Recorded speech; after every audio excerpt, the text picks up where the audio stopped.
Hello, good afternoon everyone. कल हमने psycho analytical approach और थ्योरी के बारे में पढ़ा था और डिस्कस किया था। इसके that was given by Sigmund Freud ने दी थी। उन्होंने अनकॉन्शियस, सबकॉन्शियस, कॉन्शियस माइंड के बारे में बताया, ईगो, सुपर ईगो की बात की। इसी के साथ उन्होंने 5 स्टेजेस बताई किस तरह से एक व्यक्ति की, एक बच्चे की पर्सनैलिटी डेवलप्ड होती है। नेक्स्ट जो इम्पोर्टेंट पॉइंट है that is anxiety and defence mechanism in this approach. Anxiety के अंदर देखिए, आपने नॉर्मली एग्जाइटी वर्ड के बारे में डिस्कस किया होगा कि चिंता क्या होती है। चिंता का, और नॉर्मली हम ये वर्ड यूज़ भी करते हैं कि मुझे बहुत टेंशन हो रही है, मुझे बहुत एग्जाइटी हो रही है कि कल एग्ज़ाम है। ठीक है, एग्ज़ाइटी को बेसिकली फ्रॉइड ने ये बोला कि भाई ये 3 तरह की होती है। ये जो चिंता होती है ये 3 तरह की होती है। सबसे पहली एग्ज़ाइटी होती है दैट इज़ रियलिस्टिक या reality anxiety, second is neurotic and the third is moral anxiety. Fine, जो आपकी रियलिटी एग्जाइटी होती है ये वो होती है जो एक्चुअल में जो आपका एक्सटर्नल एनवायरनमेंट है उसकी वजह से होती है। फॉर एग्ज़ाम्पल कि आप मान लीजिए आप एक गाड़ी में जा रहे हैं, एक कार में जा रहे हैं और सडनली वो कार ख़राब हो जाती है। आप एक ऐसे रूट पे हैं जहाँ पे आपके आसपास कुछ भी नहीं है। That is real anxiety. आपको सच में पता है, चिंता होनी भी चाहिए कि अब मुझे क्या करना है। आपके पास अदर सोर्स नहीं है, मोबाइल फ़ोन की बैटरी डाउन हो गई है, तो जो एक्चुअल सिचुएशन की वजह से होती है, जो होनी चाहिए। सेकंड है न्यूरोटिक एग्जाइटी। न्यूरोटिक एग्जाइटी तब होती है जब आपका, देखिए अभी हमने ऊपर बात की थी ईगो और सुपर ईगो की। न्यूरोटिक एग्जाइटी वो होती है जब आपका ईगो के ऊपर ज़्यादा हावी हो जाता है। कौन सा था? प्लेजर प्रिंसिपल के ऊपर बेस्ड था। ईगो क्या था? वो आपका रियलिस्टिक प्रिंसिपल के ऊपर बेस्ड था, जहाँ पर आप ज़रूरत से ज़्यादा सेल्फिश हो जाते हैं, सिर्फ अपने बारे में सोचते हैं, आपको सिर्फ अपनी खुशी से मतलब है, अपनी हैप्पीनेस से मतलब है। That was it. तो जब इड आपकी ब्रेन के अंदर इट की जो मात्रा है, इट की टेंडेंसी है, आप सिर्फ सेल्फिशनेस से सोचते हैं, दैट इज़ न्यूरोटिक एग्जाइटी, जो कि ठीक नहीं है। थर्ड जो हमारा पॉइंट है that is moral anxiety. Moral anxiety क्या होती है? मोरल एग्जाइटी वो होती है जब आपको पता है कि आप वो काम करने जा रहे हैं जो कि गलत है, और बाद में आपको उस चीज़ के लिए थोड़ा सा कहीं ना कहीं गिल्ट होता है कि यस आई वॉज रॉन्ग, मुझे अपने टीचर से ऐसे बात नहीं करनी चाहिए थी, मुझे अपने पेरेंट्स से ऐसे बात नहीं करनी चाहिए थी।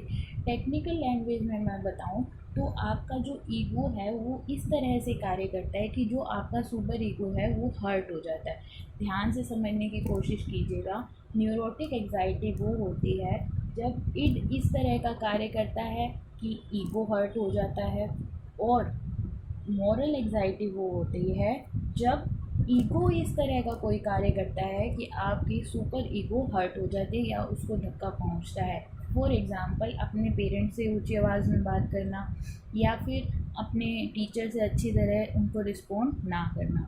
तो अब जो ये एग्ज़ाइटीज़ हैं, इन एग्ज़ाइटीज़ से बचने के लिए हम क्या करते हैं? इन एग्ज़ाइटीज़ के लिए हम कुछ डिफेंस मैकेनिज़्म यूज़ करते हैं। ये डिफेंस मैकेनिज़्म होते क्या हैं? ये डिफेंस मैकेनिज़्म इस तरह के प्रोसेसेस होते हैं, इस तरह के संसाधन हैं जिसकी वजह से आप अपनी चिंता को दूर करते हैं, या आप इनको हिंदी में रक्षा प्रक्रम भी बोल सकते हैं। ये रक्षा प्रक्रम आपकी चिंता से आपको मुक्ति दिलाते हैं। इनके बारे में थोड़ा सा आपको थोड़ा थोड़ा पढ़ना पड़ेगा। देखिए, जब भी आप स्ट्रेस में होते हो, फॉर अगर मान लीजिए कि आपको एग्जाइटी हो रही है, तो तुम किस तरह से करते हो? आपको किसी टीचर ने डांट दिया, फाइन, टीचर ने डांटा और आपने क्या किया, अपना जो टीचर के आगे तो बोल नहीं पाए कि मुझे गुस्सा आ रहा था और बहुत गुस्सा आ रहा था, तो मैंने घर आके अपने भाई को डांट दिया, या अपनी छोटी बहन को डांट दिया, या मम्मी से झगड़ा कर लिया। टीचर ने आपको डांटा, अब उस स्ट्रेस को, उस एग्जाइटी को कम करने के लिए घर आके आपने किसी और को, दैट इज़ कॉल्ड प्रोजेक्शन। और हम ये लोग टेक्निक कई बार अपनाते भी हैं। एक होती है रैशनलाइजेशन। रैशनलाइजेशन ये आपकी बुक्स में बहुत अच्छे से एक्सप्लेन भी कर रखी है, मैं आपको अच्छे से समझाने की कोशिश करूँगी। आपको जो टर्म्स हैं उसको नोट डाउन करते जाना। प्रोजेक्शन का मतलब होता है जब आपके साथ जो हुआ है आप वो दूसरे के साथ सेम टू सेम वैसा करके अपनी एग्जाइटी को दूर करते हो। सेकंड होती है रैशनलाइजेशन, या फिर हिंदी में हम इसको बोलते हैं युक्तिकीकरण। ये क्या होती है? आपने वो कहावत सुनी होगी कि लोमड़ी कहती है, लोमड़ी को जब अंगूर नहीं मिलते तो लोमड़ी कहती है कि अंगूर खट्टे हैं। हालांकि ऐसा नहीं होता, वो वहाँ तक पहुँच ही नहीं पाती, इसीलिए वो कहती है कि अंगूर खट्टे हैं। सेम इसी तरह से हम अपनी एग्ज़ाइटी, अपने स्ट्रेस को दूर करने के लिए ये बोल देते हैं कि मेरी तो कोई गलती ही नहीं थी, जो गलती थी वो सारी की सारी टीचर की थी। फाइन, इससे हम क्या करते हैं कि अपनी जो गुस्सा है उसको कम कर लेते हैं। नेक्स्ट होता है रिप्रेशन। रिप्रेशन का मतलब होता है अंदर अंदर रिप्रेस कर लेना, दबा लेना। आपको जो भी स्ट्रेस हो रहा होता है, आपको जो भी एग्जाइटी होती है, आप उसको अंदर दबाने की कोशिश करते हो। ठीक है, जो हुआ ठीक हुआ, कोई बात नहीं, मुझे कोई फ़र्क नहीं पड़ता इस चीज़ से, तो आप इस चीज़ को अंदर दबा देते हैं। ये जो 3-4 मैंने आपको, एक होता है रिएक्शन फॉर्मेशन, ये बहुत ही इम्पोर्टेंट है, प्रतिक्रिया निर्माण भी इसको बोला जाता है। इसके अंदर आप क्या करते हैं, इसके अंदर हम लोग फिर से, जैसे मान लीजिए अब हम बड़े हो चुके हैं, अभी छोटे बच्चों को जब उनकी कोई ज़िद पूरी नहीं होती, कोई डिमांड पूरी नहीं होती, तो वो रोना शुरू कर देते हैं। तो सेम रिएक्शन फॉर्मेशन के अंदर हम बड़े होकर भी बच्चों जैसा बिहेव करना शुरू कर देते हैं कि शायद मेरी वो डिमांड पूरी हो जाए, छोटे बच्चों की तरह रोना शुरू कर देते हैं। इससे हमारी एग्ज़ाइटी तो दूर होती है, कहीं ना कहीं हमें ये होप भी होती है कि मेरी कोई डिमांड पूरी हो जाएगी। तो इस तरह से ये कुछ पॉइंट्स हैं, कुछ टेक्निक्स होती हैं डिफेंस मैकेनिज़्म की, जो कि आपको एक्सप्लेन करनी है। नेक्स्ट जो सेकंड पॉइंट है अब वो आपका आया, देखिए मैंने ऊपर यहाँ पर डिस्कस किया था कि it is divided into 2 parts. आपको ऊपर दिख रहा होगा कि फर्स्ट लाइन के अंदर ये मेंशन है कि इसको 2 पार्ट्स में डिवाइड किया गया। तो हमारी जो नेक्स्ट टेक्निक इसके अंदर थ्योरी आई, वो आई न्यूअर साइकोडायनामिक पर्सपेक्टिव। इसके अंदर इन्होंने कहा कि यहाँ पे जो फ्रॉइड है, उन्होंने जो ऊपर अपनी थ्योरी में एक्सप्लेन किया था, वो इड के ऊपर मेन फोकस किया, सेक्स डिज़ायर्स के बारे में बताया, और इन्होंने कहा कि भाई अनकॉन्शियस माइंड एक इम्पोर्टेंट रोल प्ले करता है। लेकिन न्यूअर का मतलब क्या होता है, एक नई साइकोडायनामिक अप्रोच आई, वो दी एना फ्रॉइड ने। एना फ्रॉइड कौन थी, फ्रॉइड की ही डॉटर थी, बेटी थी, और इनका जो पूरा फोकस है वो ईगो के ऊपर था। तो यहाँ पे बस आपने इसके बारे में इतना ही मेंशन कर देना, ये इनफ होगा। आपकी थ्योरी ऑलरेडी हमने इसकी बहुत सारी एक्सप्लेनेशन करी है। तो अगर आप यहाँ पर सिर्फ इस चीज़ को भी मेंशन कर दोगे, जो एना फ्रॉइड थी वो फ्रॉइड की बेटी थी, डॉटर थी, और उन्होंने जो बेसिकली फोकस किया था वो ईगो के ऊपर करा। फ्रॉइड ने यहाँ पे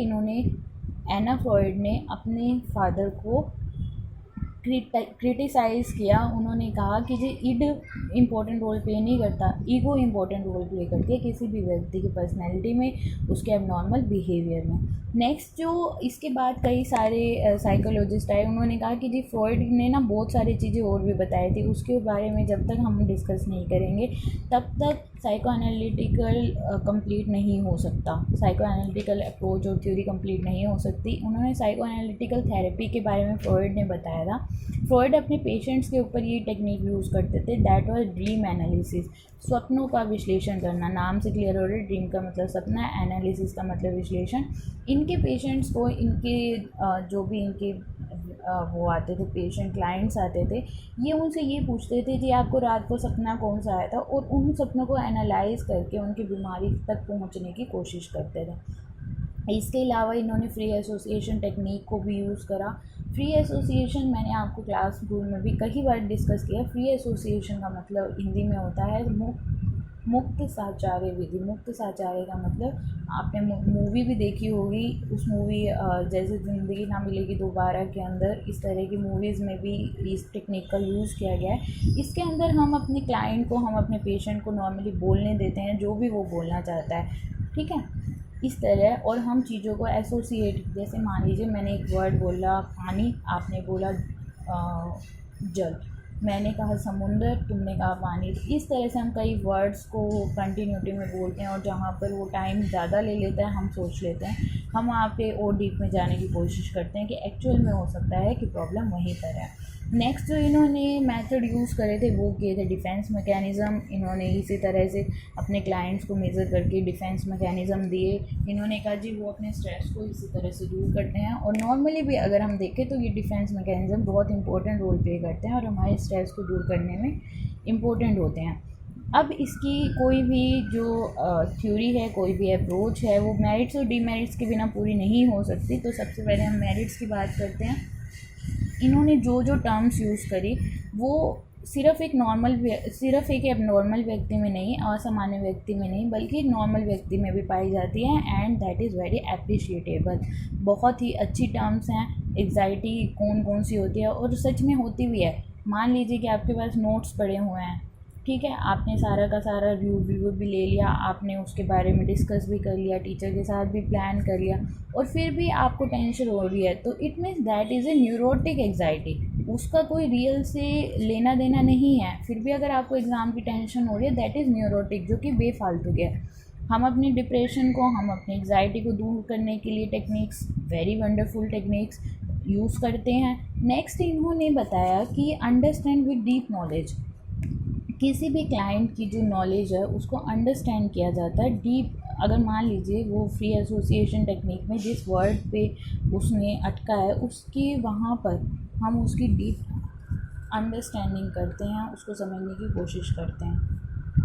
नेक्स्ट पॉइंट के अंदर अब हम पढ़ेंगे कि इनका जो वर्क था वो बेस्ड था किसके ऊपर, पर्सनल एक्सपीरियंस, वो भी उनके पेशेंट के ऊपर। इन्होंने किताबी बातें नहीं की थी, ऑथेंसिटी थी इनके काम के अंदर।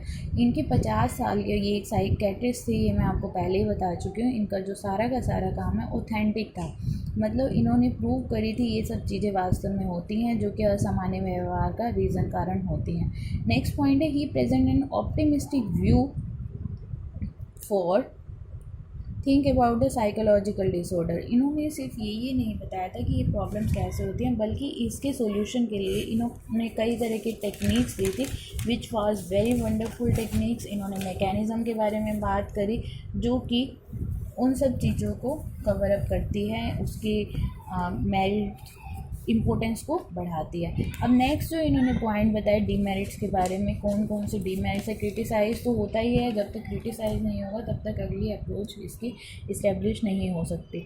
नेक्स्ट है, इट इज़ ए डीमेरिट के अंदर सबसे पहला point, it is a complex method. ये कॉम्प्लेक्स मेथड है, इसके बारे में आपको बहुत डीप नॉलेज होनी चाहिए। बहुत जटिल विधि है ये, बहुत डीप नॉलेज चाहिए, चीज़ों को अंडरस्टैंड करने की डीप लेवल पे नॉलेज चाहिए होती है। सेकंड है, ओनली एक्सपीरियंस कैन यूज। इसके अंदर सिर्फ एक्सपीरियंस ही यूज़ किया गया है।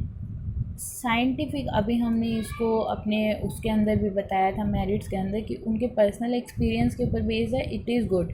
बट इसके फ्रॉइड के अलावा किसी और ने इस टेक्निक के ऊपर यूज़ करके अपने एक्सपीरियंसेस से ये चीज़ें शेयर नहीं की, तब ये डीमेरिट्स के अंदर चला जाता है। टाइम कंज्यूमिंग है, बहुत टाइम लग जाता है, कई सेशंस अटेंड करने पड़ते हैं, उनकी वजह से ये ज़्यादा रियलेबल नहीं है। नेक्स्ट है, मोर फोकसेस ऑन साइकिक एनर्जी और सेक्सुअल डिज़ायर्स। ये तो हम शुरू से ही पढ़ रहे हैं इस टेक्निक के अंदर। ज़्यादा फोकस करते हैं एनर्जी, साइकिक एनर्जीज़ के बारे में, सेक्सुअल डिज़ायर्स के बारे में, तो ज़्यादा रियलेबल इसको नहीं माना जा सकता। फोर्थ है, सोशल एंड सिचुएशनल फैक्टर्स को बिल्कुल भी रिस्पॉन्सिबल नहीं मानते ये अब नॉर्मल बिहेवियर के लिए। इन्होंने जो सारा का सारा फोकस है अनकॉन्शियस ब्रेन के ऊपर करते हैं, अनकॉन्शियस माइंड के ऊपर करते हैं। लेकिन बहुत सारे हमारे साइकोलॉजिस्ट ऐसे आए हैं जो ये कहते हैं कि जो भाई सिर्फ ये रिस्पॉन्सिबल नहीं है, बल्कि वो तो इस चीज़ को बिल्कुल मानने को भी तैयार नहीं है कि हमारा जो अचेतन दिमाग है, माइंड है, और उसके अंदर जो दबी हुई इच्छाएँ होती हैं वो इसके लिए ज़िम्मेदार है, बल्कि सामाजिक और पारिस्थितिक कारक हैं जो कि रिस्पॉन्सिबल होते हैं। अगर कोई इंसान बहुत परेशान है तो इसका मतलब हो सकता है कि उसने कुछ ऐसा एक इवेंट देखा हो, कोई ऐसी घटना अनुभव करी है जिसकी वजह से वो परेशान हो सकता है। तो इन सब के बावजूद भी कई डीमेरिट्स हैं इसके, लेकिन स्टिल इसका यूज़ आज क्लिनिकल सेटिंग्स के अंदर कई थेरेपिस्ट और साइकियाट्रिस्ट के द्वारा किया जाता है। कल हम नेक्स्ट बिहेवियरल अप्रोच के बारे में पढ़ेंगे। आज की क्लास के लिए बस इतना ही।